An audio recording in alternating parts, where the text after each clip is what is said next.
আসসালামু আলাইকুম প্রিয় বন্ধুরা, সকলে কেমন আছেন? আলহামদুলিল্লাহ আমিও ভালো আছি। আজকে একটা মাছের ভিডিও নিয়ে এলাম। দেখেন বন্ধুরা, মাছগুলো কত সুন্দর তাজা, মাত্র ঘের থেকে টান দিয়ে ধরতেছে। সবাই দেখেন মাছগুলো দেখতে কত সুন্দর মনে হচ্ছে। আপনারা দাম কম বলে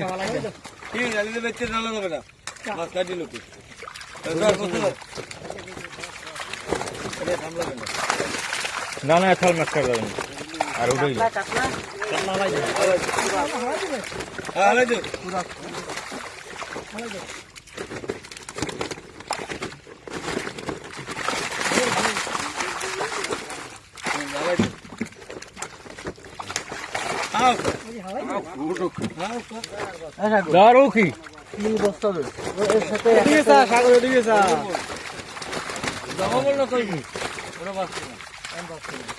জালের মিলে যায়